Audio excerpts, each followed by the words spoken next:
রাতের অন্ধকারে বিজেপি নেতার বাড়ি ও সংলগ্ন তাঁত কারখানায় পেট্রোল ঢেলে আগুন লাগিয়ে দেওয়ার অভিযোগ উঠল তৃণমূল আশ্রিত দুষ্কৃতীদের বিরুদ্ধে।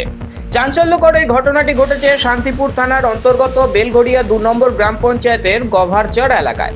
আক্রান্ত ওই বিজেপি নেতার নাম পবিত্র বিশ্বাস। তিনি বেলঘড়িয়া ২ নম্বর গ্রাম পঞ্চায়েতের বিরোধী দলনেতা তথা বিজেপির নির্বাচিত পঞ্চায়েত সদস্য।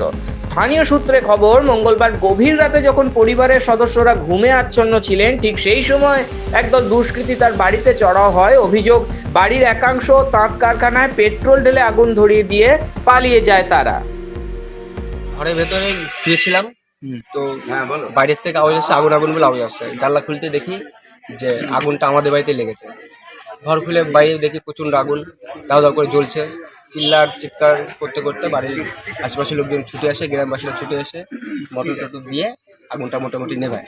পরে সিসিটিভি ফুটেজ দেখে বুঝতে পারি যে 5টা 48 নাগাদ হট করে ধপ করে আগুনটা ধরে ওঠে। সেটা পাশ থেকে আমরা সিসিটিভি থেকে বুঝতে পারি। তো তখনই যখন আগুনটা ধরানো হয়, তখন পাশ থেকে কিছু মহিলারা ওরা রীতিমতো পেট্রোলের গন্ধ পাচ্ছিল এবং ওরা চিল্লি বলছিল, পেট্রোল এখানে এত পেট্রোলের গন্ধ কেন? আমার পুরোটা মানে সন্দেহ ওখানেই, পেট্রোল দিয়ে আমার বাড়িটাকে আগুন ধরে নিয়েছে। এখানে আমার কাজবাজ ছিল, আস্তে ছিল, আমার ছিল, সব পুরো শেষ। আমার 2টো গাড়ি ছিল, এখানে 2টো গাড়ি পুরো শেষ। মুহূর্তের মধ্যে আগুনের লেলিহান শিখা গ্রাস করে ফেলে তাঁত কারখানাটি।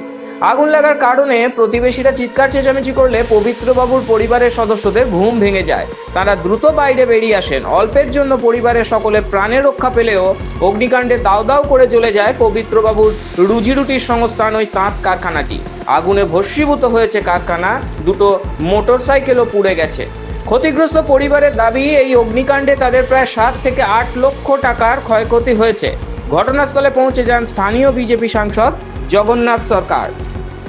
মাফিক পেট্রোল ঢেলে এখানে রাতের অন্ধকারে এসে তাকে জ্বালিয়ে পুড়িয়ে মারার চেষ্টা হয়েছে। 2টো মোটর বাইকের ট্যাঙ্কার বাস্ট হলে আশপাশের ঘর বাড়িগুলো জ্বলে যেত এবং বাড়িতেই পাশে ঘর থাকার ঘর, এখানে বেশ কয়েক লক্ষ টাকার তাঁতের সাজ সরঞ্জাম তার ধ্বংস করে দিয়েছে, অর্থাৎ রুটি রোজগারে হাত পড়েছে।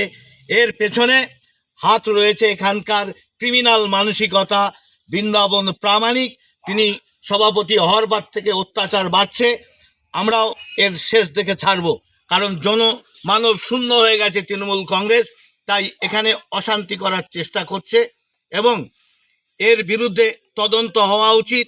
পুলিশের দ্বারা ঠিক তদন্ত হবে বলে মনে হয় না, কারণ পুলিশ দলদাসে পরিণত হয়েছে। তারা তৃণমূলের কথার বাইরে চলতে পারে না। এইভাবে মানুষ খুন করা। তৃণমূলের বিরুদ্ধে তোপ দেগে স্থানীয় পঞ্চায়েত সমিতির সভাপতি তথা বিজেপি নেতা চঞ্চল চক্রবর্তী বলেন, একদমই তৃণমূল কংগ্রেস, এটা ক্রিমিনাল তৃণমূল কংগ্রেস বসে এই জায়গায়। 2018 সালে এখানে গুলি চলেছিল পঞ্চায়েত নির্বাচনের পর এখানকার পঞ্চায়েত মেম্বার গৌরাঙ্গ বিশ্বাসের বাড়িতে বোম মারা হয়েছিল, একটা বাচ্চা শিশু আক্রান্ত হয়েছিল। আমরা সারা রাত হসপিটালে ছিলাম সেদিন। পর ঘটনাই গবাচ্চরে ঘটে যাচ্ছে। গবাচ্চরের মানুষ খুব ভালো, এখানকার মানুষ শান্তি চায়, কিছু 2-4টে ক্রিমিনালরা এই ধরনের ঘটনা ঘটেছে। পুলিশ কি ব্যবস্থা নিচ্ছে? বিধানসভা নির্বাচনের আর মাত্র কয়েক মাস বাকি।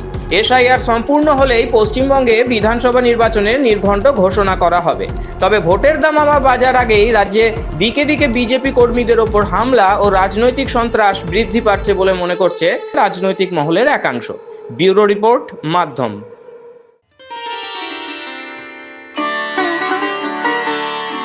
मोदी जी का विजन, मुख्यमंत्री डॉक्टर मोहन यादव जी का मिशन। मध्य प्रदेश में खेती अब सिर्फ परंपरा नहीं, समृद्धि का संकल्प बन चुकी है। प्रधानमंत्री नरेंद्र मोदी जी के किसान केंद्रित राष्ट्र विजन को जमीन पर उतारते हुए मुख्यमंत्री डॉक्टर मोहन यादव ने शुरू किया मध्य प्रदेश कृषक कल्याण मिशन। लक्ष्य साफ है, किसान मजबूत, खेती आधुनिक और प्रदेश आत्मनिर्भर। वर्ष 2025-26 में 32,308 करोड़ रुपए से अधिक का कृषि बजट। मुख्यमंत्री मोहन यादव के निर्णय, गेहूं पर 175 रुपए प्रति क्विंटल बोनस, 2600 रुपए प्रति क्विंटल पर खरीदी, धान पर 4,000 रुपए प्रति हेक्टेयर प्रोत्साहन, यानी किसान की जेब में सीधा फायदा। प्रधानमंत्री मोदी जी की सोलर और ऊर्जा आत्मनिर्भरता नीति को मुख्यमंत्री मोहन यादव ने दी रफ्तार। 5 रुपए में स्थायी बिजली कनेक्शन, 30 लाख सोलर पंप, हर साल 10 लाख नए कनेक्शन। अब खेती बिजली की चिंता से मुक्त। मुख्यमंत्री किसान कल्याण योजना के तहत 85 लाख किसानों को 19,000 करोड़ रुपए से अधिक का सीधा लाभ। प्रधानमंत्री मोदी जी की पहल पीएम किसान समृद्धि केंद्र अब हर ग्राम पंचायत में। मुख्यमंत्री डॉक्टर मोहन यादव के नेतृत्व में कृषि उद्योग समागम। मंदसौर और नरसिंहपुर में 3,812 करोड़ रुपए की 11 इकाइयां, 6,000 प्लस रोजगार। कृषि अब रोजगार की रीढ़। आज मध्य प्रदेश देश के अग्रणी कृषि राज्यों में शामिल है। दृष्टि प्रधानमंत्री नरेंद्र मोदी, नेतृत्व मुख्यमंत्री डॉक्टर मोहन यादव। खुशहाल किसान, समृद्ध मध्य प्रदेश।